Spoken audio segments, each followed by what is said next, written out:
세상의 모든 지식 언더스탠딩. 언더스탠딩 시작하겠습니다. 오늘도 백종원 기자와 반갑습니다.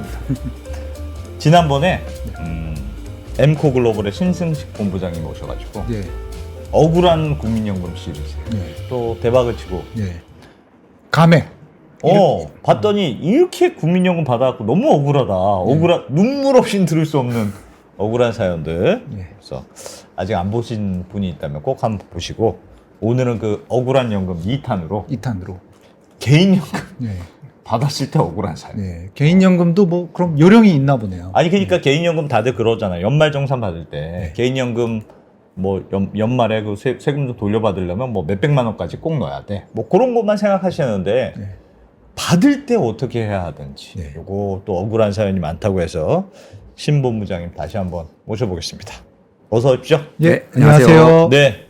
오늘은 뭐가 억울할까요? 네, 이제 뭐 우리나라는 공적연금 의존도가 아무래도 제일 높은데 그나마 이제 직장인들 중심으로 좀 노후 준비를 하는 게 연금저축하고 이제 IRP 그게 연말정산에 도움 되는 것 때문에 하는데, 다들 이제 넣을 때는 열심히 넣으시는데 정작 퇴직할 때 돼서 요를 이제 인출을 하셔야 되는데 요거 제도를 잘 모르셔갖고 받을 때 받으면 되는 거 아니에요? 그렇죠. 그렇게 그냥 단순하게 생각하시는데 내가 낸 돈을 받는다는데. 근데 받는데도 이 나름대로 요건이 있어요. 요건? 네. 나라가 규정해 놓은 요건. 그 요건에 위배되게 받았을 때 약간의 불이익도 있고, 그 다음에 당연히 받을 때 또 당연히 세금도 따라 붙고, 건강보험료도 붙고, 그래서 그런 거를 알고 인출하시는 게 모르시는 것보다는 좀 아무래도 불이익을 덜 당하시니까. 얼핏 듣기로는 좀 한국 뭘 많이 받으면 문제가 되는 거는 같습니다. 그쵸. 얇게 넓게 나눠서 받아라. 그런 얘기는 들어본 적이 있는 것 같아요. 사람마다 좀 다른데요. 아무튼 이제 나름대로 이렇게 뭐 미리 정해놨는데 그거를 가입할 때는 잘 모르시죠. 아무래도 뒤의 일이니까. 근데 이제 어느덧 우리나라가 이제 베이비부머가 많이 퇴직하시면서 요거 개인연금을 타시는 분들도 요즘 많거든요. 특히 최근에 희망퇴직을 많이 하시기 때문에 이제 퇴직금을 받으시잖아요. 퇴직연금. 그것도 어떻게 인출하느냐가 다 조건이 있어요. 그래요? 그거 되게 모르시고 멘붕을 많이 당하시는 거예요. 퇴직금을 받았는데 얘를 어떻게 인출해야 할지를 이제 많이 모르시는 거죠. 지금 채팅창에서 벌써부터 억울하다고, 지금 별로 들은 것도 없는 것 같은데 벌써 억울하다고 하시는데. 사실은 오늘은 억울까지는 아닌데 알고 하는 거랑 모르고 하는 거랑 너무 큰 차이가 있으니까. 물론 젊으신 분들은 열심히 넣으시면 되지만 이제 시청하시는 분들 중에 적어도 이제 50대나 40대 후반은 저도 이제 얼마 안 남았습니다. 인출에 대해서도 그래도 어느 정도 알고 하시는 게 덜 억울하시다. 좋습니다. 배워보죠. 그 전에 먼저 이렇게 다 같이 이제 연금하고 같은 단어인데 말장난 같지만 이제 화면 좀 보여주시면 연금하고 연금 소득이랑 연금 소득 금액이라는 게 있는데 뭐 저게 다른 말이에요? 네네. 연금 소득과 연금 소득 금액이 다른 말이에요? 연금하고 연금 소득은 구분하실 필요가 있는 게, 이게 연금인데 소득으로 안 잡히는 게 있어요. 그러니까 우리나라 소득세법에 연금, 그러니까 이름이 연금이 들어가는데 연금 소득으로 잡는 거는 세 가지만 규정하고 있습니다. 첫째가 공적연금, 국민연금이나 공무원연금 그런 거고요. 두 번째가 개인 연금 저축으로 받는 거. 그 다음에 퇴직연금 IRP로 받는 거. 요거 세 개는 연금 소득이라고 규정을 하고 있어요. 그러면 대표적으로 아닌 게 있어요. 저기 아닌 게 예를 들면 주택연금. 이름에 연금자가 들어가는데 얘는 대출이죠. 사실상. 대출이죠. 주택을 담보로 받는 거니까. 잡고 월 얼마씩 그렇죠. 주는 그러니까 예를 들면 주택연금으로 200만 원을 받으면 얘는 연금 소득이 아니에요. 그렇죠. 그렇죠. 그러니까 연금과 연금 소득이 다른 거죠. 또 하나 뭐 올림픽 금메달 그걸 100만 원 받는다. 얘는 연금 소득이 아닙니다. 이거 포상이기 때문에 그냥 연금이에요. 그건 그냥 연금. 그렇죠. 그러니까 내가 연금이라고 이름 붙인 것 중에 저 세 가지, 공적연금, 퇴직연금, IRP, 아마 들으신 분 중에 직장인들이 그렇죠. 세 가지를 다 하신 분들이 많을 거예요. 그거는 다 연금 소득이다. 이렇게 보시면 됩니다. 그게 아닌 것을, 연금 소득 금액은 뭐냐면 얘를 세금 계산할 때 공제를 해주고 세금으로 계산하는 것만 연금 소득 금액이에요. 그러니까 이건 모르셔도 되는데 중요한 건 연금 받을 때 연금 소득 공제를 해줍니다. 근데 이게 최대가 900만 원이에요. 사람마다 다른데, 근데 이것까지 모르시겠지만 저는 이게 옛날에 만들어진 법이거든요. 그러니까 옛날에는 연금액이 많지 않았을 거잖아요. 네. 그러니까 이거는 좀 저는 입법하시는 분들이 좀 공제 한도를 올려주셨으면 좋겠어요. 시대가 바뀌었잖아요. 네. 900만 그럼 연금 되고 수령액이 오래된- 올라갔으니까 예. 공제를 많이 해줘야 그만큼 연금의 세금을 적게 내주잖아요. 받는 사람들이. 그래서 이것도 좀 시대에 맞게 바꿔주셨으면 좋겠다. 농지연금도 채팅창에서 물어보는데 그것도 그냥 그것도 연금입니다. 연금이네요. 농지연금도 연금소득입니다. 연금 소득에는 안 들어가고. 연금 소득입니다. 아닙니다. 걔도 아니. 주택연금처럼 담보로 맡긴 거기 때문에 그렇지. 네. 농지를 담보로 한 맞습니다. 거니까. 맞습니다. 네. 그러니까 그건 소득 아니다. 네, 이렇게 세 가지만이 크게 연금 소득이다. 궁금한 이렇게 게 보시면 있습니다. 됩니다. 연금 소득이냐 연금이냐를 구별하는 게 왜 중요합니까? 만약에 연금 소득이면 연금 소득세를 내거든요. 아, 저거는 소득세를 그렇죠. 내는 소득이 뭐냐? 그렇죠. 그렇죠. 아. 그래서 지난번에 왜 말씀드렸는데 국민연금 중에서도 유족연금은 연금 소득이 아닙니다. 아, 그래요. 유족연금은 네. 그러니까 만약에 우리 남편이 연금을 받다가 돌아가시고. 사망했어요. 그래서 제가 유족연금을 50만 원 받는다. 받아요. 그 50만 원은 연금인데 연금 소득이 아니기 때문에 그 50만 원은 소득세하고 건강보험료랑 아무 상관이 없는 거죠. 그건 그냥 받는 거고. 그냥 그렇죠. 딱 말씀하신 저기에 들어가는 것만 연금 소득이군요. 그렇죠, 그렇죠. 예. 쟤만 관리하면 되겠네. 그럼. 맞습니다. 아, 우리나라 알겠어요. 소득법에는 제 세 가지, 나머지는 대통령을 규정하게 돼 있는데 크게 저 세 가지가 연금 소득입니다. 아, 오케이. 네, 저거는 구분하실 필요가 있으니까 예. 제가 미리 말씀드린 거고요. 그 다음에 연금에 관한 정보를 보실 때 뭐 여러 가지 블로그나 뭐 이렇게 뭐 검색을 제가 볼 때는 이게 금융감독원이 만든 통합연금 포털이라는 게 있습니다. 네. 네. 다들 잘 모르시던데 이게 나라인 금융감독원이 만든 거니까 저는 제일 정확한 정보라고 보고요. 거기에 많은 정보를 보시는 걸 많이 추천드리고 직장인분들이 많이 하시는 연금 저축이 좀 복잡한 게 이게 세대별로 좀 구분이 돼 있어요. 예. 그래서 2013년 3월 이후에 가입하신 거가 제일 많을 텐데 그걸 연금저축 계좌라고 부릅니다. 예. 이게 중요한 건 얘가 연금을 받으면 그냥 연금이 아니고요. 이게 일정한 요건을 갖춰야 연금으로 인정을 합니다.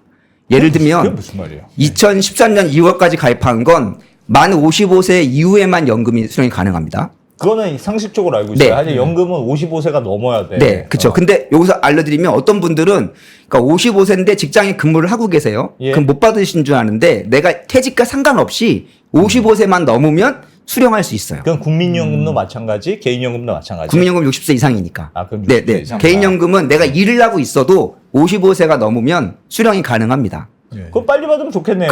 그 사람의 그건 개인 취향이니까. 근데 문제가 이게 중요한 거죠. 5년 이상 연금으로 받아야 돼요. 그러니까 무슨 말이냐면 55세인데 연금이라고 치고 4년만 받았어요.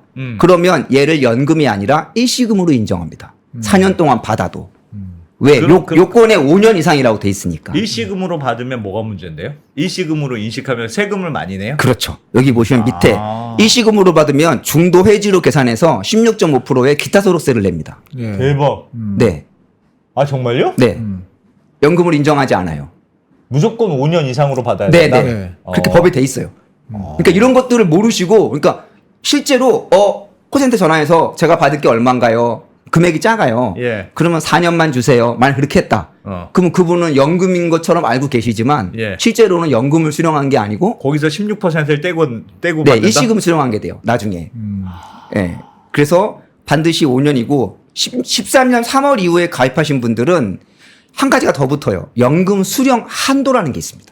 예. 네. 연금 수령 한도. 그러니까 이만큼을 받아야만 연금으로 인정한다는 수령 한도가 있어요. 맥시멈이 있어요? 네네. 그것 때문에 오늘 제가 나온 건데 연금 수령 한도가 보시면 자 다음 페이지를 보여드릴게요. 복잡한데 그냥 일단 심플하게 연금 수령 연차를 10일에서 뺀다고 돼 있어요. 이건 무슨 말이냐면 10년 이상은 받아라는 뜻이에요. 그러니까 2013년 3월 이후에 가입하신 분들은 5년이 아니라 그러니까 나라가 이런 거죠. 연금은 길게 받아야 되는 거니까 예. 10년 이상은 받아야지 상식적이다. 예. 그러니까 10년 이상 받아라. 그러니까 분모에서 근데 1년에 연금 받을 때 이 이상은 받지 말아라. 왜냐하면 길게 받아야 되니까. 예, 예. 그래서 보시면 연금 수령 연차가 있는데 여기에 납입 후 5년이 경과해야 되고 55세 이후에만 신청할 수 있어요. 예. 자, 복잡하니까 그냥 사례를 들어드리겠습니다. 48세에 가입을 했어요. 어떤 직장인이. 예. 그리고 10년이 지났습니다. 네. 그러면 지금 58세니까 55세가 지났죠. 예. 예. 그리고 납입하고 5년이 지났으니까 연금 수령 요건을 갖춘 겁니다. 네. 그죠? 그래서 가만히 있다가 62세가 되는 시점에 이제 연금으로 받으시려고 해요. 그러면 수령 연차가 상식적으로 62세니까 62세가 1년이라고 아시잖아요. 네. 아니에요. 이거 잘못 아시는 거예요. 이 법에 보면 연금을 수령할 수 있는 날이라고 돼 있어요. 연금을 수령하는 날이 아니라. 수령할 수 있는 날. 그렇죠. 그럼 이분의 경우에 55세가 연금을 수령할 수 있는 날이죠. 그렇죠. 요건을 갖췄으니까. 예. 그럼 55세부터 1년으로 카운트하는 거예요. 예. 그러면 62세니까 이미 이분은 8년 차가 되시는 거죠. 예. 그러면 요 계산식에 의하면 11-8이니까 3,600만 원까지는 수령할 수 있습니다. 1년에. 네. 1년에. 아, 그러면 저 연차가 내가 그러니까 연차가 길면 길수록 네. 더 많은 돈을 받을 그렇죠, 수 있는 그렇죠. 거예요? 아. 그리고 요건에 10년 이상 받으라고 돼 있잖아요. 예. 근데 이분은 지금 처음 받으시는 거잖아요. 네. 그러면 내가 1년 차인 줄 아는데 8년이니까 이미 7년 받았다고 인정하는 거예요. 이걸 모르시는 분들이 많더라고요. 안 받고 내가 그냥 계속 있었던 건데 내가 네. 뒤에 받은 거니까 그쵸. 10년 원래는 55세부터 받았던 걸로 치고 네. 뒤에 몇 년 한꺼번에 많이씩 받아도 괜찮아 이런 뜻이네요. 그렇죠, 그렇죠. 네. 그러니까 아. 예를 들면 55세 임박해서 가입하신 분들은 5년이 안 지났으니까 모르는 말이 일찍 가입했다. 그럼 상식적으로 55세부터는 연차가 카운트가 된다고 보시면 됩니다. 네. 아하. 연차 그러면 두 카운트. 가지 옵션이 있네요. 내가 받았을 때 55세부터 받을 수 있으면 네. 일반적으로 직장인들 많이 늘 텐데 저거 연말정산 네. 때문에. 그러면 내가 55세부터 10년에 나눠서 이렇게 쭉 나눠서 받을 거냐? 그쵸. 아니면 그냥 나는 계속 직장 생활하니까 돈 당장 필요 없어. 그쵸, 그쵸. 안 받고 쭉 있다가 막판에 그냥 몰아서 받을 거냐? 그거 그쵸. 선택하면 되겠네. 그렇죠, 그렇죠. 네. 네. 그리고 10년이 지나면 한꺼번에 받아도 문제가 없습니다. 이 분모를 보면은. 네. 그쵸. 네. 이분 같은 경우에 3년 있다가 받으면 연금이 10년 수령한 걸로 돼버린 거잖아요, 이미. 네. 그쵸. 그럼 한꺼번에 받으셔도 문제가 없어요. 시간이 지나간 걸로 그쵸, 그쵸, 카운트하기 그쵸. 때문에. 근데 그거를 많이들 모르시고 실제 야. 수령하는 걸 연차로 아시는 분들이 꽤 많으시더라고요. 아. 실제로는 그렇지 않다. 실제로는? 55세부터 1년 차로 카운트가 된다. 그럼 그걸 알려주셔야 되겠네. 55세부터 무조건 나눠서 얇게 받는 게 나을지. 그건 이제 개인의 경제력과 다르죠. 그래서 사실 이거는 외우실 필요는 없고요.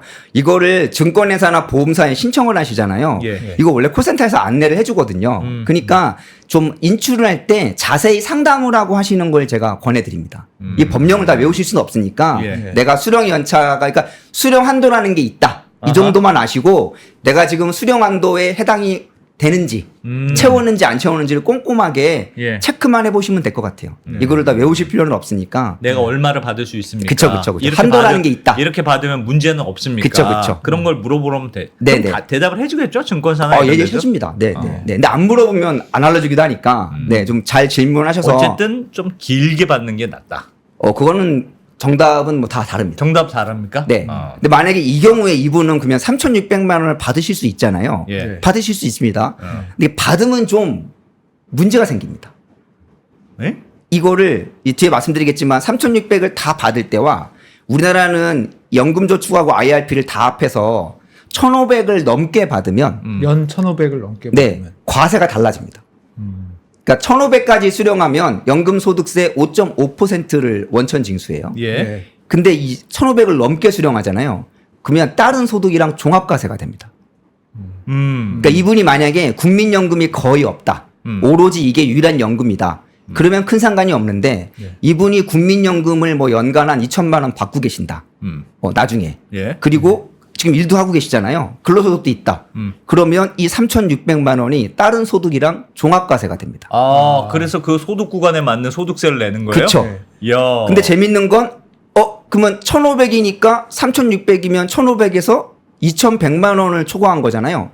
그러면 2,100만 원 초과한 금액의 종합과세가 되는 게 아니라 총금액 3,600 총액의 종합과세가 됩니다. 나 그거 진짜 이상한 것 같아. 예, 그걸 이게 왜 헷갈립니다. 그걸 왜 그렇게 해요? 예를 들면 저도 1,500 법의 취지를 모르겠는데 1,500이 기준이면 네. 1,500까지는 분리과세를 해줘. 근데 네. 네가 그거보다 더 많이 받았으니 그거는 종합과세로 돈을 내. 그건 이해하는데 제가 봐도 그게 상식적인데 왜 한 번 다리를 그냥 살짝 선을 넘으면 그냥 너는 그냥 나쁜 놈이야 하고 싸그리 가져가냐고요. 네, 그걸. 뭐 아니면 도예요. 그래서 문제가 됩니다. 와. 그래서 3,600이라고 해서 주세요 이렇게 할 수가 없는 거죠.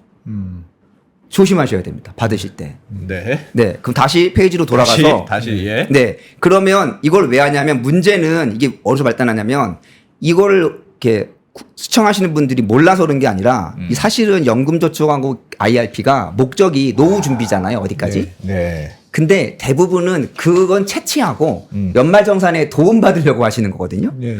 그러니까 연말정산은 닥친 현실이고 나중에 연금 받는 거는 먼 미래니까 네.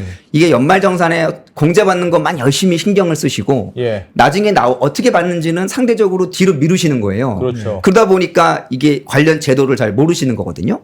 근데 어느덧 나이가 돼서 얘를 타려고 보니까 제도를 잘 숙지 못하셔갖고 아까 말한 것처럼 그냥 수령했다가 덜커덕 종합과세나 또는 종합과세가 되면 또 건보료까지 오르니까 예. 그런 일이 발생하는데 자 납입할 때도 혜택이 어떤 게 있는지를 사실은 기분만 좋은 경우가 많아요. 내가 연말정산에 도움 받고 있어. 근데 실제로 얼마가 도움되는지는 잘 모르시고 예. 그냥 기분만 내가 많이 받는 것 같아 이런 경우가 많은데 웬만하면 그 연말정산 받는 금액이 내가 넣은 금액에 무조건 한 6, 7%는 받는 것 같은 느낌이 들던데. 그런 느낌이 보통 있죠. 예. 그래서 보시면 여기에 보시면 2014년을 기준으로요. 예. 이 단어가 다른데 옛날에는 소득공제를 내줬고요. 예. 지금은 세액공제를 내줍니다. 예.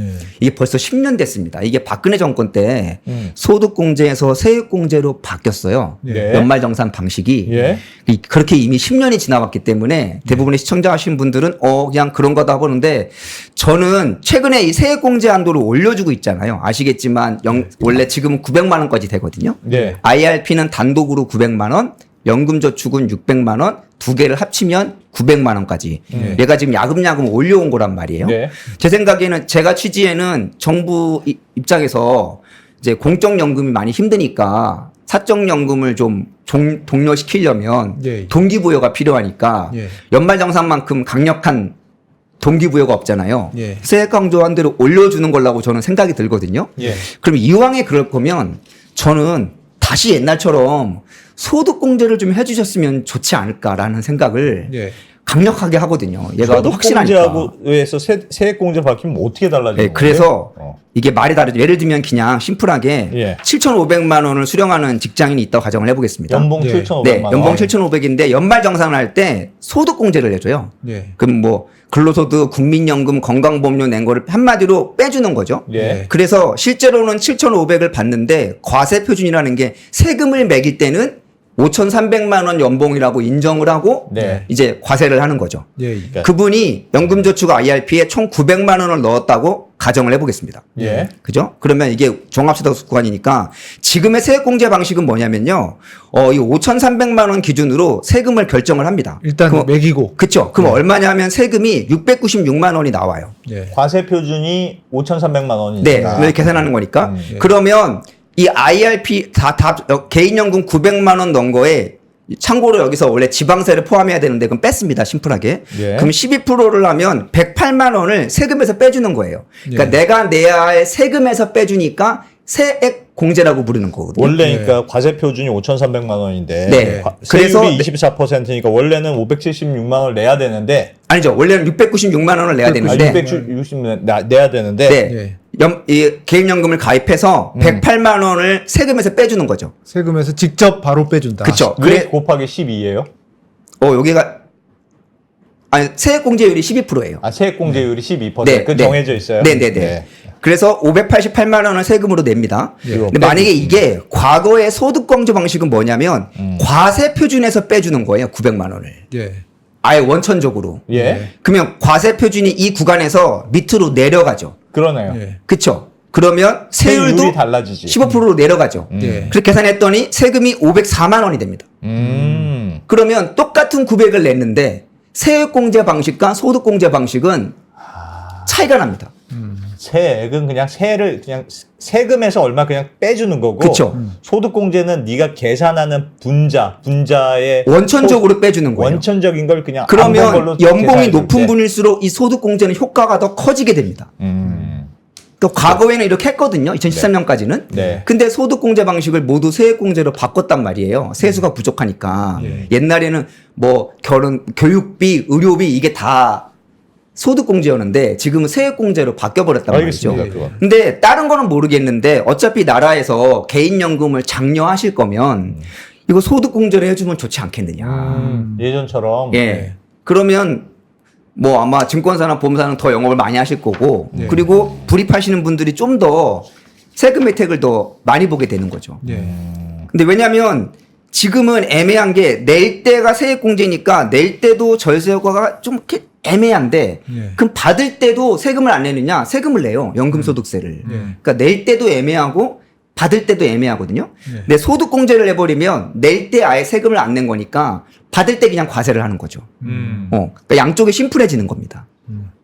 그래서 저는 어떤 방식으로 준다보냐면 미국의 사례가 있는데 미국에는 이제 401k라고 많이 들어보셨을 거예요. 들어봤어요. 그게 우리나라의 퇴직연금이고 그 401k는 직장인들이 하는 거기 때문에 개인 사업자라든지 가정주부나 프리랜서는 혜택이 없습니다. 예. 그런 분들을 위해서 우리나라 연금저축처럼 이게 인디비주얼 리타이먼트 어카운트라고 IRA 그 IRA가 아니고 네, 그 반도체법이 아니고요. 예, 개인 퇴직계좌. 예. 네. 근데 이게 두 가지가 있어요. 예. 이 TIR이라고 전통적인 IRA. 얘는 우리나라처럼 낼 때 소득공제를 해줍니다. 세액공제가 아니에요. 미국은 확실하게 소득공제를 해줍니다. 소득이 그냥 없는 걸로 그렇죠. 해줄게. 네, 텍스 디덕션. 아예 소득이 없는 걸로 되는 거예요. 예. 그리고 나중에 받을 때 과세를 합니다. 아하. 그러니까 왜냐하면 당신이 지금 연봉이 8천이면 나이 먹으면 더 연봉을 조금 받을 터니 더 낮은 구간에서 세금을 내라 이 뜻이죠. 지금 세금을 내지 말고 내긴 내는데 나중에 연금 받을 때 더 낮은 세율로 내라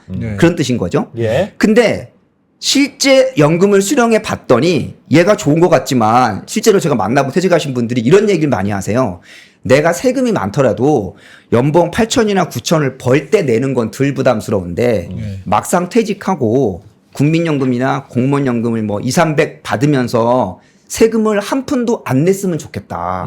왜? 내가 소득이 없으니까. 예. 그래서 나는 내가 벌 때 차라리 세금을 내고 받을 때 세금을 안 냈으면 좋겠다는 생각이 많이 든다. 예. 이 얘기를 많이 하시거든요. 예. 그래서 바뀐 거예요? 세액공제로? 아니죠. 그런 건 아니죠. 어. 네. 그래서 미국은 윌리엄 로스라는 상원의원이 실제로 퇴직하니까 그런 이슈가 있네. 네. 그래서 또 하나의 버전의 IRA를 만듭니다. 자기 이름을 붙이는. 그래서 얘는 낼 때 세금을 내버립니다. 납입할 때.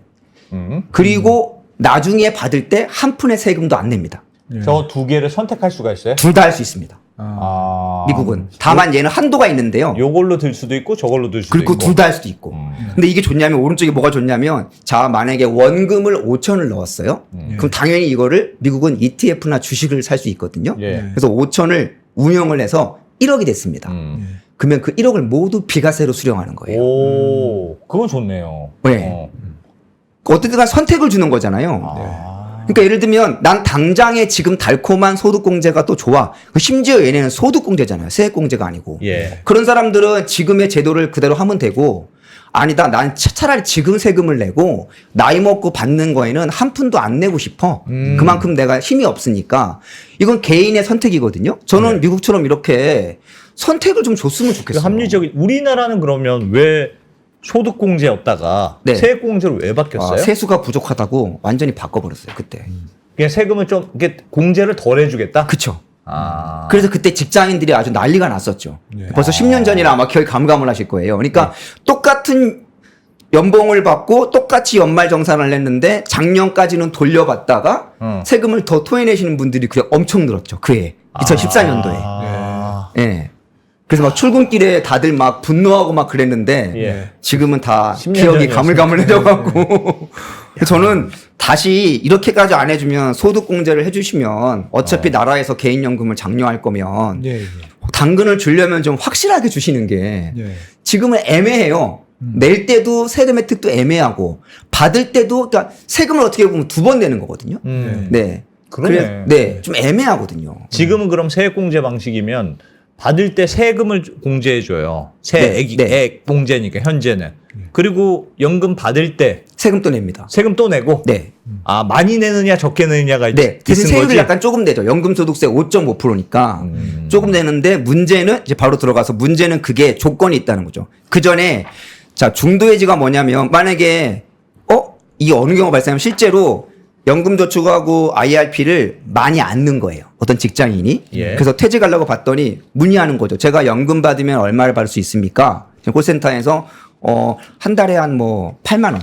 이렇게 얘기하는 거죠. 너무 조금이잖아요. 예. 물론 그 돈도 크지만. 그래서 그럼 한꺼번에 받으면 얼마인가요? 그랬더니 뭐 한 5천만 원입니다. 그럼 사람 심리가 목돈을 받고 싶잖아요. 그렇죠. 푼돈을 받느니. 예. 그러면 그러면 일시금으로 주세요. 네. 그러면 일시금으로 주거든요. 네. 자, 근데 엄연히 연금저축 IRP는 세액공제를 받았을 때 조건이 있습니다. 일시금이 아니고 연금의 형태로 수령한다는 전제하에 세액공제 혜택을 준 거예요. 예. 예. 그러면 일시금으로 수령하면 그 조건을 위반한 거죠. 예. 왜 그게 위반한 거예요?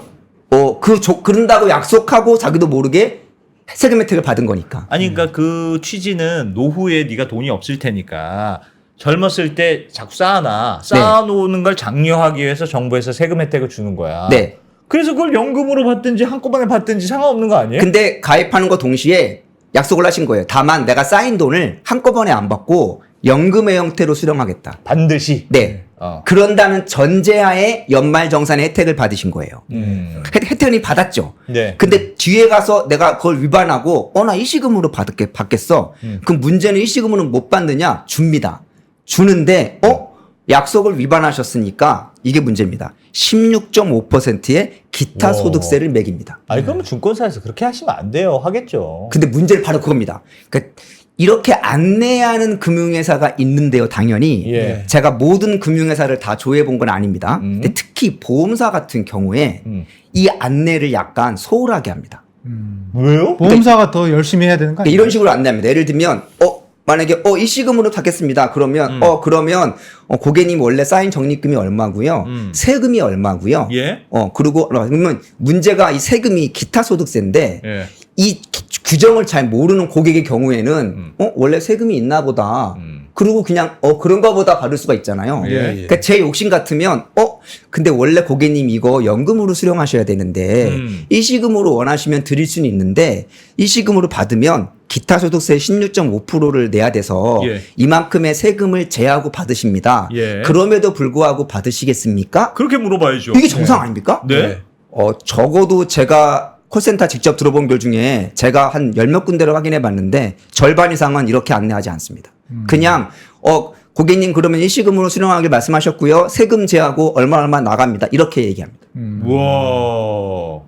너무했다. 제가 이건 좀 그래서 물론 어디 보고 이니셜이라도 얘기해. 고객이 알고 해야 한다고 하면 제가 할 말이 없어요. 하지만 납입한 지 너무 오래되고 이 세세한 규정을 다 고객이 기억하는 게 아니잖아요. 그냥 그렇게 나눠 받으면 5%대를 내는데 네, 세금을 그렇죠. 네. 저렇게 일시금으로 받았다는 이유로 16%를 내는데 네. 그거를 안내를 안 해준다고. 그래서 제대로? 가입하신 분들이 어떻게 알고 있냐면 연금저축을 일시불로 받으면 내가 공제받은 걸 토해낸다 이렇게 아시는데 그건 엄연히 말하면 토해내는 게 아니고요. 이런 뜻이죠. 세액공제는 12%를 받았잖아요. 근데 기타 소득세는 16.5를 내니까 내가 혜택 받은 것보다 더 많은 부분을 내죠. 예. 그러니까 사실상 토해낸다고 느끼시는 거예요. 예. 예. 그래서 그러면 이렇게 물어보면 일시금 받는 분이 거의 없을 거 아니에요. 예. 근데 의외로 일시금 받는 분들이 많아요. 이걸 강하게 얘기를 안 해주시는 거죠. 모르고. 그렇죠. 자금 이 문제가 얼마나 일파만파 커지느냐. 네. 이렇게 받았습니다. 네. 자금은 기타 소득세. 일단 16%를 내. 네. 그러면 기타 소득으로 잡힌 게 예를 들면 1,650만 원이다.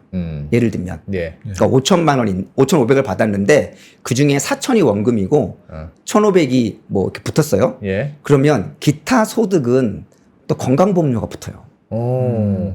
내가 월급 외 소득이니까. 그렇죠. 네. 그러면 나는 연금저축에 한 거에서 16.5%낸 것도 억울한데 예. 갑자기 어느 날 당신의 건강보험료 이만큼 올랐다는 통지서를 받는 거죠. 네. 네. 그러니까 이게 그때 콜센터의 직원이 좀만 친절하게 안내를 해줬으면 예. 이런 억울한 일이 발생하지 않잖아요. 제가 지난주도 이런 케이스를 만나고 왔거든요. 예. 예. 그러니까 분명히 콜센터에 얘기했는데 세금이 나간다고. 근데 그냥 세금이라고 하면 특히 나이 드신 고객분들은 세금이 원래 있나 보다 그렇게 알아요. 예. 그래서 저는 결국 내 돈은 내가 지켜야 되니까 저는 금융회사가 친절하게 안내해 주기를 다시 한번 부탁드리지만 요거는 그래서 인출하실 때 좀 꼼꼼하게 여쭤보셔야 됩니다. 이렇게 생각해야 되겠네요. 하여튼 원칙을 정확한 금액은 몰라도 내가 하여튼 한꺼번에 뭘 많이 받으면 불리합니다. 뭔가 문제가 생길 수 네. 있어요. 원칙상 나눠받게 돼 있습니다. 연금은 하여튼 나눠서 최대한 받을 수 있을수록 좋아. 그쵸. 그렇게 생각해야 되겠네요. 네네네. 그래서 아예 일시불 받는 거를 생각을 안 하시는 게 좋습니다. 네. 아주 다급한 일이 아니라면. 다급한 내가 네. 진짜 목돈 쓸 일 그쵸, 아니라면 그쵸. 뭐 아주 뭐 집에 긴급한 일이거나 그런 게 아니라면 안 하시는 게 좋고요. 또 그런 경우에는 부득이한 사유로 인정해 주는 게 있습니다. 천재지변이나 질병이나 그런 경우에. 근데 궁금한 게 있습니다. 아까 전에 그 1,500만 원이 넘어가면 네. 이런저런 그게 종합과세 대상이 된다. 네. 선 한 번 넘으면 너는 이제 네. 죽음이야. 그렇게 한다면서요. 네. 근데 그 1,500만 원이 개인연금저축만 말하는 거예요? 아니면 그거 더하기 국민연금도 받을 거 아닙니까? 공적연금은 제하고요.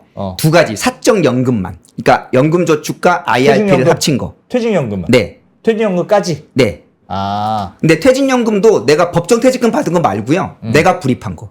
내가 부입한 거? 네, 네. 아, 내가 불입한 거. 그렇죠. 내가 네. 부입한 게 있죠. 네. 그거를 받았을 때 그게 1,500만 원이 넘으면 그때부터 문제가 생기는 거고. 그쵸. 네, 세금이 올라갑니다.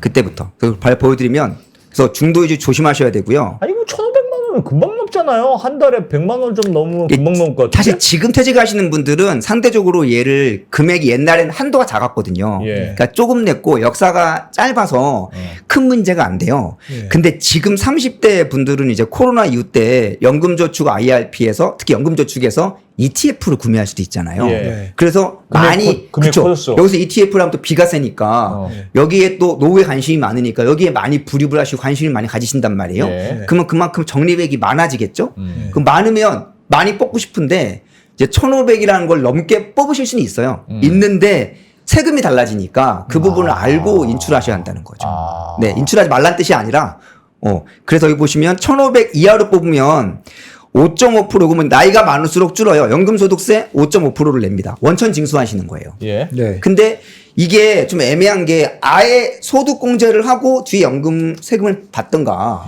아니면 소득공제를 하지 말고 세금을 안 받던가. 그러니까 지금은 납입할 때도 세액공제 약간 효과 그리고 받을 때도 5.5% 띄고 어떻게 보면 세금을 두 번 내는 거잖아요. 네. 좀 애매하다는 제가 하고 싶은 거고요. 그럼 아까 전에 말씀하셨던 내가 55세부터 받을 수 있었는데 이연했어요. 안 네. 받고 하다가 뭐 60세 넘어서 받았어요. 그러면 네. 한꺼번에 받을 수 있는 연금액이 늘어나잖아요. 네, 거기에 5.5% 띱니다. 그거는 예를 들면 1년 그래서 3천만 원 받았어요. 원래 네. 1,500만 원만 받아야 되는데 네. 3천만 원 받으면 그것도 16점 몇 퍼센트 그 뗍니까? 그쵸. 그럼 1,500이 넘어갔잖아요. 예? 그러면 3천만 원 전액에 선택하는데요. 종합소득과세를 하던가 종합과세가 싫으시면 16.5%를 내야 됩니다. 하여튼 세금 많이 내야 된다? 네. 야, 그럼 뭐 무조건 55세부터 무조건 받아야 되겠네. 그렇죠. 늘 주는 게 무슨 그래서 의미가 그런 있어요? 말들이 나오는 거죠. 아. 나눠서 길게 받아라. 아. 이런 것 때문에. 근데 이렇게 뭐 억울한 거에 초점을 맞추면 그렇지만 설계할 때는 그러니까 안내가 잘 돼야 된다는 거지. 그쵸, 그쵸. 설계 취지는 알 것 같아요. 네. 뭐 일시금을 받아서 뭐 맞아요. 경마를 한다든지 그럴 수 있잖아요. 그러니까 지금 제가 억울하다는 건 이미 가입해서 퇴직이 임박하신 분들은 있는데 30, 40대 분들은 아직 시간이 많잖아요. 네. 근데 사실은 넣는 것만 열심히 하시고 제가 지금 인출하는 것도 약간의 미리미리 전략이 좀 필요하다는 거죠. 네. 많이 넣었으니까 얘를 내가 어떻게 세금이랑 정해진 제도 내에서 어떻게 스마트하게 뽑을 건가도 그것도 중요한 전략 중에 하나라는 거죠. 그러니까 넣고 불리는 것만 신경 쓰기보다는 그 노력의 한 10분의 1 정도라도 어떻게 하면 내가 전략적으로 인출할 것인가 그것도 분명히 염두에 두면 제도를 잘만 활용하면 지금 젊으신 분들은 억울한 일 없이 아주 유용하게 쓸 수 있습니다. 사실은 이 제도를. 근데 너무 인출에 대해서는 관심이 없으신 것 같아서 그것도 전략이 필요하다는 차원에서 제가 꼭 알려드리려고 했던 거예요. 국민연금하고는 합산되는 건 아니죠? 아닙니다. 아무튼? 네, 네. 일단 공적연금하고는 분리됩니다. 옛날에는 그랬는데 그게 바뀌었어요. 법이 2012년도에. 사적연금만 따로 계산합니다. 그럼 사적연금은 55세부터 무조건 받고 네. 국민연금은 버틸 수 있으면 뒤에 받고. 그쵸. 그 전략 괜찮겠네. 그래서 금융은 뒤로 가면 금액이 늘어나잖아요. 그래서 지금 대표님 말씀하신 게 꽤 현실에서는 유용한 전략인 게 이제 공적연금은 아무래도 개혁이 이루어지면 이루어질수록 어떤 특성이 있냐면 지급 시기가 뒤로 밀리는 경향이 있어요. 그러니까 국민연금도 저는 65세에 받잖아요. 예. 옛날 분들은 62세에 받는데 예. 근데 만약에 공적연금을 개혁한다면 뒤로 밀릴 가능성도 있잖아요. 예. 그렇죠. 요율을 안 건드린다면 그러면 공적연금은 점점 나이가 들어서 나오는데 실질적으로 저는 퇴직할 수가 있죠. 그렇죠. 그러면 내가 공적연금을 받을 때까지는 5년 남았는데 아하. 나는 직장을 잃어버렸고 그 공백이 발생하잖아요. 예. 그럴 때 얼마 되지 않더라도 이 개인연금 개시를 해서 공적연금이 나오기 전까지의 공백을 메꿔주는 역할, 사실은 그 가교 역할을 저는 개인연금이 한다고 많이 생각을 해요. 실질적으로. 그러네. 또 그러네. 최근에 연금을 수령하시는 분들은 그 이유 때문에 수령하시는 분들이 많습니다. 그러니까 원래 가입했을 때는 국민연금이랑 얘랑 같이 타야지 이렇게 계획을 하셨는데 예. 살다 보니까 내가 국민연금이 63세에 나오는데 58세에 퇴직을 하신 거예요. 예. 직장이 잘 안 구해져. 예. 그럼 집에 생활비는 줘야 되고 예. 그랬을 경우에 찾다가 내가 옛날에 가입했던 연금 저축이 있었지. 근데 내가 지금 58세니까 탈 수 있네?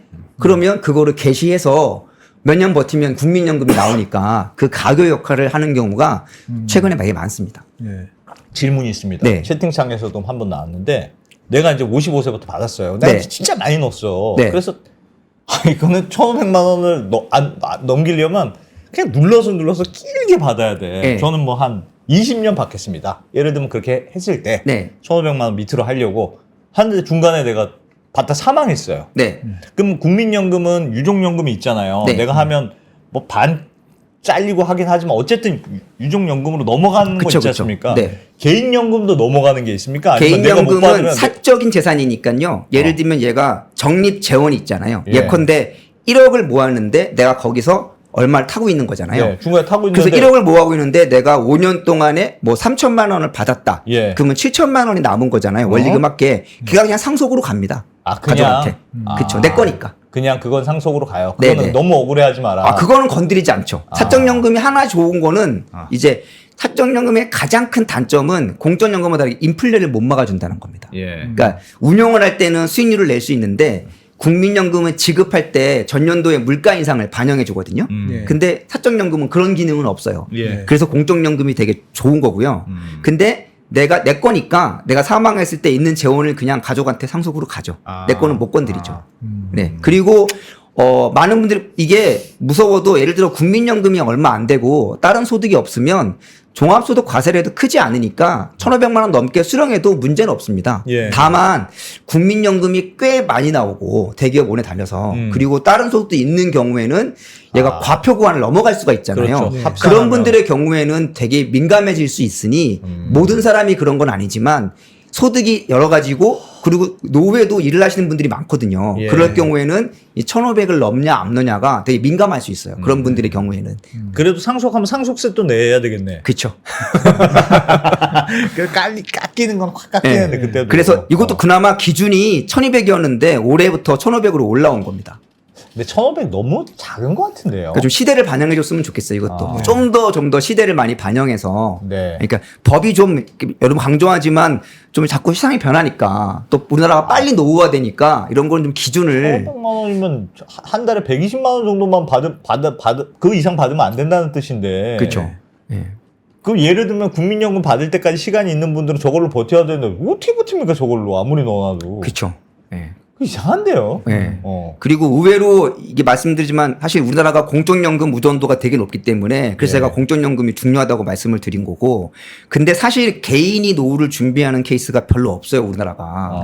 사실상 직장인들의 경우에 이 퇴직금이랑 예. 연금저축이 거의 유일하다시피 한 맞습니다. 개인연금이거든요. 네. 근데 이게 낼 때는 몰라요. 연말정산 때문에 는 거기 때문에 근데 막상 제가 만나보면 퇴직을 해보면 예를 들면 이런 거죠. 한 달에 고객이 어떤 분이 연금으로 230만 원을 수령하는데 뭐 150이 국민연금이고 80이 연금저축이랑 IRP예요.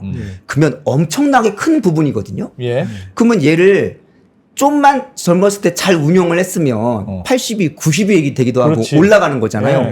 그러니까 뒤늦은 후회를 되게 많이 하시고 아. 그리고 탈 때도 어떻게 타야 할지를 몰라서 되게 우왕좌왕하는 경우가 많아요. 그러니까 현실적으로 우리나라가 개인이 노후를 준비하지 거의 안 돼 있는 상태에서 그나마 연말정산을 하려고 꾸역꾸역 넣었던 이 연금저축 IRP가 막상 퇴직하면 거의 유일무이한 개인적인 노후 준비가 되는데 좀 미리 케어를 해서 좀 운영도 좀 잘 하시고 그 다음에 타는 것도 좀 더 약간 전략적으로 예. 타는 거에 노력을 하면 퇴직하시면 한 달에 5만 원, 10만 원이 꽤 크거든요. 그럼요. 차이가. 그럼요. 예. 그럼요. 근데 그걸 뒤늦게 와서 너무 늦으니까 네.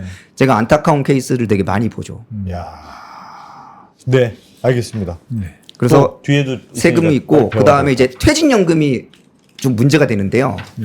이 직장인들은 퇴직연금에 가입된 분들이 되게 많거든요. 화면에 보시면. 뭐 문제가 있습니다. 왠지 네. 불안하네. 왠지 네. 불안한 느낌이 들지. 근데 이제 문제가 저 보면 본인이 퇴직금인지 자기 회사 규정이 예. 퇴직연금인지 퇴직연금도 DB형과 DC형이 있는데 네, 뭐 그렇죠. 뭔지를 아시는 분들이 거의 없습니다. 그 DB형, DC형은 요즘 좀 알아요. 그래도. 의외로 10명 중에 5명 이상이요. 어. 우리 회사가 퇴직금 제도를 하고 있는지 네. 퇴직연금 제도를 하고 있는지 모르는 경우가 아, 많습니다. 아하. 네. 아하. 근데 최근에 희망퇴직을 되게 많이 하거든요. 예. 그럼 어떻게 되냐? 퇴직금 대부분 우리나라 이제 DB형을 합니다. DB형. 네. 이 DB형은 한마디로 회사에서 직장인은 알아서. 아무 신경 안 씁니다. 그냥 회사에서 알아서 해줘. 운영하다가 마지막 내 3개월치 급여를 평균을 내갖고 근속연수로 곱해서 주는 겁니다. 예. 예. 그러면 그걸 줄 때 일반 계좌로는 못 받고요. IRP라는 계좌를 만들면 거기에 넣어주는 거예요. 네. 그럼 회사가 당신의 퇴직금은 2억입니다. 하고 IRP 계좌 제출하세요. 제출하면 2억을 보내요. 네. 이걸로 회사는 끝납니다. 의무가. 자, 그러면 그런 분은 많지는 않으신데요. 실제로 놀라시겠지만 제가 만나보면 10명 중에 1명은 저한테 뭘 질문하냐면 아니 퇴직연금이라길래 회사가 이렇게 알아서 연금으로 주는 줄 알았더니 나에게 일시금을 주고 그 다음부터는 나보고 알아서 하라는데 뭘 어떻게 하라는 얘기냐. 이 예? 질문을 제가 은근히 많이 받습니다. 네. 네. 그럼 뭐냐? 그렇죠. 내 계좌에 그럴 수 2억이 있죠. 들어왔어요. 음. 그러면 여기서 자 언제부터 몇 년 동안 어떻게 인출할까는 오로지 내 의사결정입니다. 그렇죠. 네. 오로지 내 몫이에요. 근데 그거에 대한 안내가 아무것도 없어요. 네. 야, 저도 없었던 것 같습니다. 네. 회사에. 그럼 예를 들면 1억이 2억이 있어요. 그럼 일단 2천만 원을 뽑아볼까? 근데 2천만 원을 뽑는 순간에 자 법정 퇴직금은 상관없어요. 예. 퇴직금은. 근데 만약에 여기에 내가 넣은 금액이 있다. 네. 내가 넣은 금액은 1,500 넘게 뽑으면 일단 과세가 되죠. 예. 그러니까 그럼 2천만 원 뽑을 때 고민해. 일단 1,500을 뽑았어요. 자, 그러면 1억에서 1,500을 뺐으니까 8,500이 남아 있잖아요. 얘를 상식적이라면 잘 또 운영을 해서 굴려야 할 거 아닙니까? 예. 이 앱에 들어갔더니 펀드가 한 수백 가지가 있어요. 내가 뭐를 어떻게 해야 할지 모르겠어요. 전혀 모르죠. 그리고 사전에 살아생전에 예를 들면 투자 같은 걸 했던 분이라면 괜찮겠지만 예를 들면 평생 은행 예금 적금만 하신 분이에요. 임원인데 2억을 받았어요. 이제 와서 내 평생 일한 직장에 일한 대가로 받은 돈인데 얘를 펀드에 하려니까 언뜻 손이 나가겠습니까? 안 나겠습니까? 안 나갑니다. 네. 그럼 100번 용기 냈다고 칠게요. 배우자가 반대합니다. 당신 그러다가 날리면 어떡해. 그렇지. 그래서 제가 만나본 수많은 퇴직자 중에 18명은 이 퇴직금이 어디에 있느냐? 예금으로 굴러갑니다. 그냥. 예금으로 굴러가서 인출도요. 계획적으로 뽑는 게 아니고요. 돈이 필요할 때 그냥 쓱쓱 뽑아요. 슬금슬금. 네. 갑자기 아들, 딸이 결혼한다. 돈 필요하네? 해외여행 갈 때. 그러니까 인출도 계획적으로 뽑는 게 아니라 어떻게 해야 할지를 모르시는 거예요. 네. 중간에 그렇게 뽑으면 안 돼요? 돼요. 뽑아도 돼요? 네. 되는데 이게 계획적으로 뽑는 거와 그냥 뽑는 건 다르잖아요. 네. 그리고 뽑았을 때 세금이랑 건강보험에 대해서도 전혀 모르시고 예. 다른 소득과 어떻게 과세가 되는지도 사실 모르시는 거죠. 모르고. 네. 근데 우리나라는 대부분의 DB형이기 때문에 내가 퇴직금을 운영한 게 아니라 어느 날 갑자기 퇴직하면서 뚝 떨어지거든 나한테 돈이. 그래서 더 어려울 수도 있겠군요. 네. 아무 생각 없다가 뚝 내가 30년 근무한 직장에서 받은 3억을 딱 받았는데 예. 지금부터 얘를 어떻게 뽑고 할지는 네가 알아서 해라. 엄청 당황해 하십니다. 네. 그렇겠네. 그래서 저는 최근에 나오긴 했는데 운용사에서 지금까지의 이 IRP의 이 상품은 어떻게 돈을 굴릴지를 막 연구한 펀드가 많거든요. 예. 근데 외국의 사례를 보면 인출에 포커스를 둔 펀드도 많아요. 아 그래요? 그러니까 예를 들면 이런 거죠. 최근에 그래서 뭐 커버드 콜이나 네. 배당 ETF에 관심을 가지는 게 캐시플로우를 신경 쓰는 거잖아요. 예. 네. 그러면 그러니까 미국 같은 경우에는 이런 전략이 필요한 거죠. 예컨대 인출에 대한 생각이라면 내가 3억이면 내 총 자산은 한 안전하게 연 4%로 굴렸으면 좋겠고 나는 한 5% 정도로 인출을 했으면 좋겠어. 그러면 어느 시점에는 원금이 고갈되기 시작하고 그렇겠죠. 이런 전체적인 맥락의 전략이 필요하다는 말씀을 드리는 거예요. 예. 그래서 내 자산은 어느 정도로 운영을 하고 그러려면 예를 들어 뭐 연간 7%를 운영하려면 당연히 주식이 좀 많이 들어가겠죠. 예. 그렇게 포트를 짜고 난 나이 먹었으니까 연간 5%로 운영을 할래. 그러면 안전자산과 위험자산은 몇 대 몇으로 하고 그다음에 나는 한 3%나 4%씩을 인출을 할래. 상식적이라면 5%로 내 자산을 운영하고 4%로 인출한다면 자산이 계속 늘어날 수 있잖아요. 그렇죠. 이런 전략 하에 그러면 어떤 펀드가 있냐면 총 자산은 5%의 수익을 목표로 하고 매년 4%의 캐시플로우를 보장해주는 펀드 이런 것들이 있단 말이에요. 외국에는 최근에도 우리나라 그런 게 나오기 인출까지 시작했습니다. 세트로 그렇죠. 설정된 왜? 어떤 개인이 설정하기는 힘드니까 예. 그것마저도 세팅된 펀드들이 나오고 있거든요. 오. 그러니까 뭐냐면 이제 인출에 좀 관심을 가지시는 거예요. 근데 저는 이런 펀드 좀 더 많이 나왔으면 좋겠는 거죠.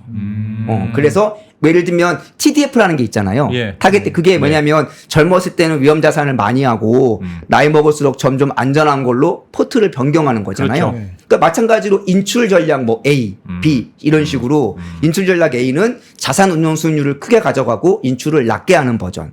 반대로 자산 운용을 좀 낮게 하면서 인출을 높게 하는 버전. 이렇게 세팅된 펀드가 좀 나오면 그게 좀 고르시기가 편하시지 않을까. 우리나라에는 없습니까? 조금씩 그런 게? 나오고 있습니다, 이제. 아. 네, 몇 개 있는데 아직은 아무래도 좀 가지수도 적고 많이 안 알려진 것 같아요. 그래서 자산 운용사에서도 이런 거를 좀 많이 내주셨으면 좋겠다는 생각이 좀 그리고 들고요. 커버드 콜은 그런 식으로 운영해야 되더라고요. 그냥 투자하는 게 아니고 맞아요. 사람들 한 10%막 배당 준다 그러니까 와 그런데 주가 떨어지면 같이 떨어지고 맞습니다. 올라갈 때는 안 올라가요. 네. 그러니까 그 굉장히 그러니까 리스크가 커버도 있는 그 상품이거든요. 젊은 사람들한테는 저는 굳이 필요가 없다고 보고요. 당장의 캐시플로우가 중요한 따박따박 분들한테는 맞춰야 되는 그렇죠. 사람한테. 네, 아. 그렇죠. 오히려 이런 퇴직하시는 분들이 더 관심을 가져야 되는 거죠. 네, 그냥 떨어져도 상관없이 난 오래 갖고 있을 그렇죠, 거야. 그렇죠. 왜냐하면 당장 캐시플로우가 중요한 분들은 자산 매각 차익보다는 예. 캐시플로우가 중요한 거잖아요. 예, 네, 그러니까 예. 사실 젊은 분들이 관심을 가질 만한 상품은 좀 아니죠. 커버드 콜은.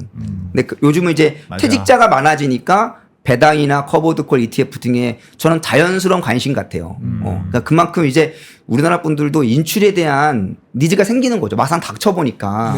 맞아. 네. 아, 귀신같이 하시네. 저 커버드 콜 사봤거든요. 떨어질 때 같이 맞아요. 떨어질 때 같이 떨어져. 네. 이건 뭐지? 왜냐하면 예를 들어 뭐 엔비디아 커버드콜이 있으면 네. 엔비디아가 주식이 오른 상승폭에 비하면 네. 훨씬 손해입니다. 맞습니다. 네. 근데 당장의 캐시플로우가 필요하신 분들한테는 예.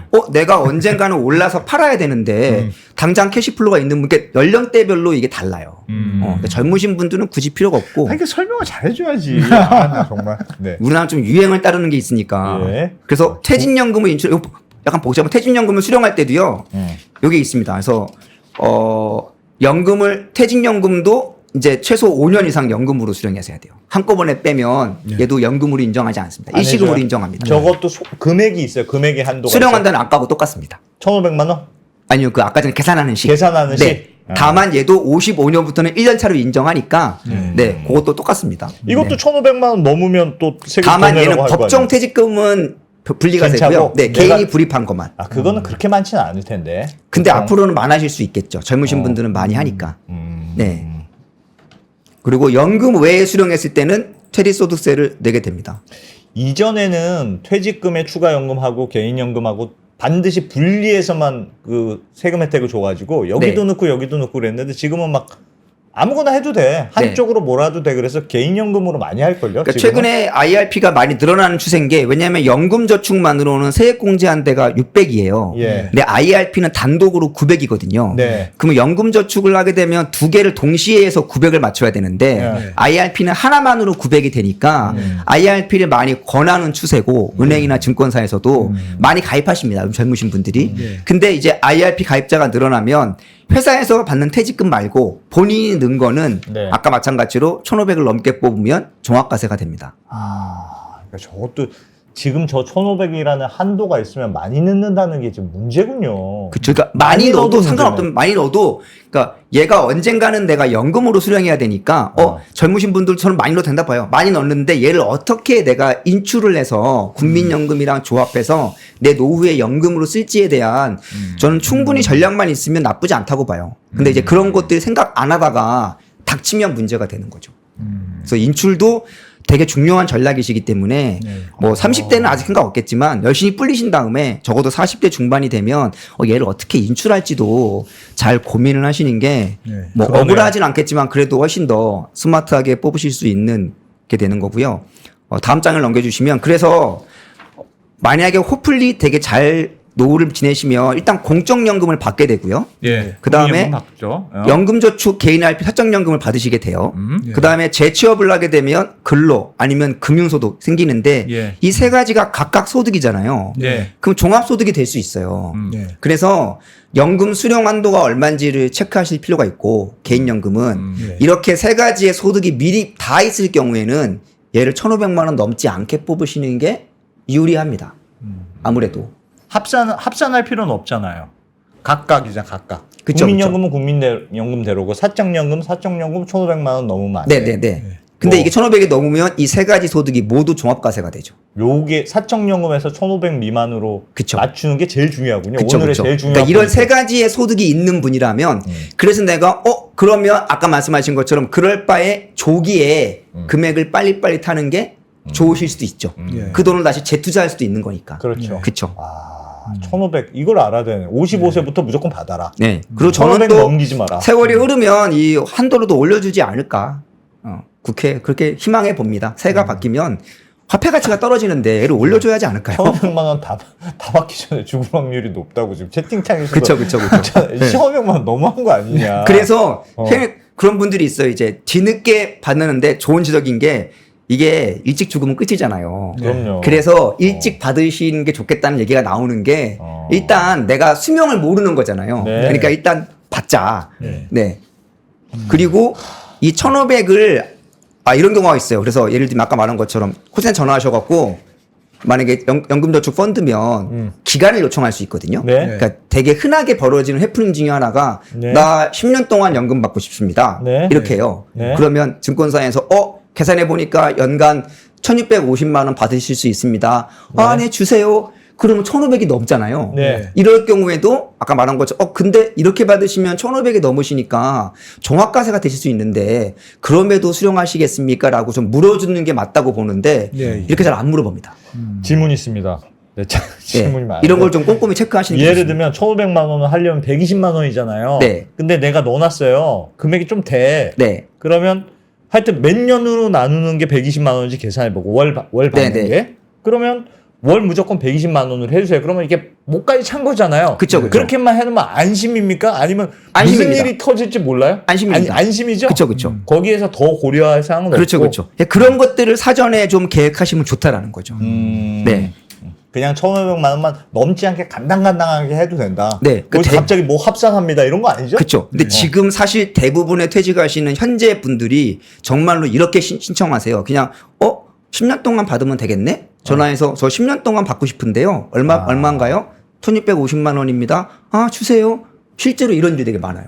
그냥 1,500만 원 간당간당하게 받는 게 맥시멈이구나. 그럴 네. 때는 그럼 그냥 11년으로 해주세요. 12년 해 이렇게 해야 되는데. 네. 그럼 만약에 이런 수령 한도나 세금을 모르시겠으면 사실 외우실 수는 없잖아요, 고객이. 그러면 이거 하나만 기억하시면 되죠.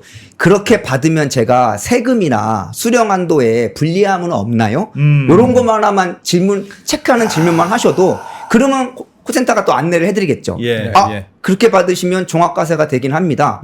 그건 안 돼요. 이렇게 할 수 있는데 요거 안 물어보시면 그냥 주세요 그러면 1,250만 원 받아서 종합과세가 되십니다. 제가 봤을 때 그냥 외워야 돼. 55세부터 무조건 받는다. 1,500 넘으면 X 된다. 두 가지만 외우면 되겠어. 그리고 좀 한도를 좀 올려주셨으면 좋겠다. 국회의원들이 좀 이런 거 시세를 좀 반영해 주셨으면 좋겠다. 네. 생각이 들고 끝으로 그래서 제가 좀 당부드리고 싶은 거는 네. 이게 저는 인식의 좀 전환이 필요하다고 보는 게 우리나라가 노후가 닥친 지가 얼마 안 됐잖아요. 그러니까 당연히 우리는 부모 세대로부터 머릿속에 이거밖에 없는 것 같아요. 어떻게 돈을 모은다. 적립. 얼마를 모아야지. 막 모으는 거예요. 그 다음에 캐피탈 게인. 엔비디아가 몇 프로 올랐어. 테슬라가 얼마나 올랐어. 근데 나이를 먹으면 중요한 게 인출이 중요해요. 적립하는 것보다. 맞아. 그러면 맞아. 이제는 그다음에 차익보다는 캐시플로우가 중요해요. 그러네. 네. 그래서 여기에 물론 중요하지만 이거의 10분의 1이라도 내가 인출을 어떻게 할까? 그다음에 커버드 콜이 그런 거잖아요. 나 자산이 올라가는 것보다 당장 나에게 안정적인 캐시플로우가 얼마가 나올 수 있는지 여기에 좀 신경을 쓰시는 게 전 상당히 중요하다고 생각합니다. 이런 인식을 가지시는 게. 그래서 금융 상품도 그거에 맞는 걸 좀 고르시고 자기의 포트폴리오도 여기에 맞게끔 좀 편제를 하시고 그렇게 해서 하시면 제가 볼 때는 충분히 노후에 공적연금이 제일 중요하긴 한데 부족한 부분을 개인적인 부분으로 메꾸실 때 좀 제도의 범위 안에서 상대적으로 좀 억울한 일이나 불이익을 안 당하시고 충분히 연금으로 수령할 수 있지 않을까 생각이 들고 알차네. 알차. 소득 공제해 주셨으면 좋겠다는 말씀을 꼭 드립니다. 아니 근데 그 진짜 우리 아까 전에 잠깐 얘기했지만 1,500만 원이 넘어간 금액에 대해서 하여튼 딱 선을 넘는 순간 모두 다 종합과세 합산해서 종합과세. 그 너무 그러니까 예를 들면 그게 비슷한 게 그렇죠. 금융종합과세가 2천만 원이잖아요. 그것도 그렇잖아요. 걔는 그렇게 하거든요. 금융종합과세는 2천만 원까지는 15.4%를 하고 초과한 금액만 종합과세를 해요. 예. 그러니까 얘도 그렇게 했으면 좋겠어요. 그래, 그렇게 해야 합리적이죠. 네. 어떻게 이런 네. 계산 그것만 바꿔줘도 네. 좋지 않을까. 그것만 바꿔주니까 1,500만 원이야 숫자를 올리는 게 부담이야 네. 라고 하더라도 그것만이라도 바꿔줘야지. 왜냐하면 이거는 너 몰라서 넘어간 사람도 있잖아요. 그러니까요. 몰라서 넘어간 사람도 요놈 잘 됐다 하고 잡겠다는 뜻 아닙니까? 너무 불이익이 크거든요. 한순간의 그 실수로.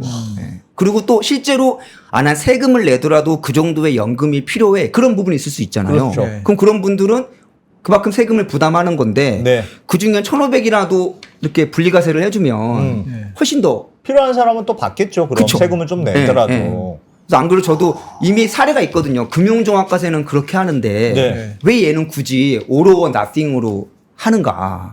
요거는 백 팀장님이 한번 나중에 취재 좀 해주세요. 이거 좀 이상한 저도 것 같습니다. 입법 취지를 잘 모르겠더라고요. 어떻게 왜 그렇게 왜 했는지. 이렇게 하는지 모르겠어요. 보통 금융 종합과세 생각을 해서 넘는 부분만 그렇게 될 거라고 생각하죠. 맞아요. 네, 저도 그렇게 생각해요. 네. 그래서 과감하게 신청하시는 분도 있습니다. 1,500이 넘는 것만 과세가 된다고 알고 신청하시는 분들 꽤 많아요. 이상한 것 같다. 요거는 백 팀장님 꼭 책임지고 고쳐주시기를 부탁드립니다. 안 되면 뭐 국회에 진출하시는지 좀 고쳐주시기를. 네.